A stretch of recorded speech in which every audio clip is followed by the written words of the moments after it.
हूं, जिसे सांप्रदायिक राजनीति बनाम सेकुलर राजनीति इसके ऊपर कहा जाता है। सभापति महोदय, मैं बताना चाहता हूं कि जब आजादी मिली उसके बाद क्या किसी ने डिमांड किया था कि हमें वक्फ बोर्ड चाहिए? नहीं किया था। फिर क्यों 54 में दिया गया? किसी मुस्लिम ने डिमांड किया क्या कि मदरसे चाहिए? फिर क्यों दिया गया? मुस्लिम समाज तो राष्ट्र की मुख्य धारा में आने को तैयार था, इसीलिए यूसुफ खान, दिलीप कुमार के नाम से आने में उन्हें कोई प्रॉब्लम नहीं थी। महजबीन बानो को मीना कुमारी के रूप में आने में प्रॉब्लम नहीं थी। मुमताज बेगम को मधुबाला बन के आने में प्रॉब्लम नहीं थी। हामिद अली को अजीत के रूप में आने प्रॉब्लम नहीं थी।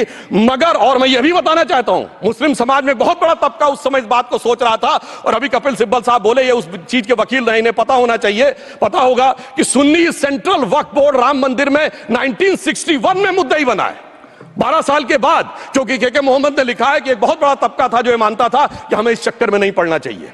मगर अफसोस कि वही लेफ्टिस्टों, सेकुलरिस्टों ने उनको समझाकर इस मुकाम तक लाकर खड़ा कर लिया।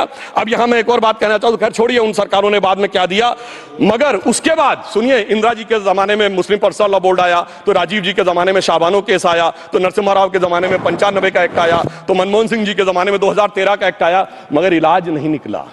तो इसे एक शेर में कहूंगा कि मरीजे सेकुलर इश्क पर लानत खुदा की, मर्ज बढ़ता गया जो जो दवा की। अब मैं सभापति महोदय एक और बात कहना चाहता हूं, शुरू के 20-25 साल में मुस्लिम समाज के बारे में मैं कहना चाहता हूं। आज जब आजादी मिली तो मुस्लिम समाज के प्रतीक कौन थे? उस्ताद बिस्मिल्लाह खां, उस्ताद फरीदुद्दीन डागर, उस्ताद बड़े गुलाम अली, उस्ताद जाकिर हुसैन, जिनकी अभी कुछ दिन पहले डेथ हुई, बड़े बड़े नगमा निवार, हसरत जयपुरी, मजरूर सुल्तानपुरी, साहिर लुधियानवी, कैफी आजमी, जोश मलियाबादी, जिगर मुरादाबादी। अब सर क्या हो गया?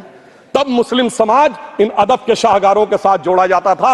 आज मुस्लिम समाज का नेतृत्व किन लोगों के साथ जोड़ता है? इशरत जहां, याकूब मेनन, मुख्तार अंसारी, अतीक अहमद, दाऊद इब्राहिम।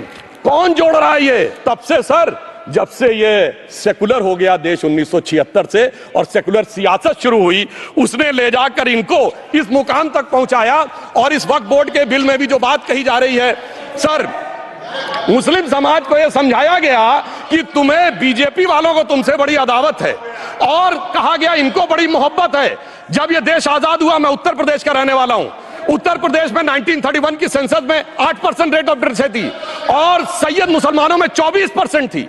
यूपी की ब्यूरोक्रेसी में 20% थे। आज कहां चले गए सब? मैं एक लाइन में कहना चाहूंगा, ये अदावत और मोहब्बत की सियासत में ऐसे फंसे कि किसी को किसी की मोहब्बत ने मारा, किसी को किसी की अदावत ने मारा, मगर इस शराफत अली को सेकुलर सियासत ने मारा। और मैं सभापति महोदय एक और बात कहना चाहता हूं,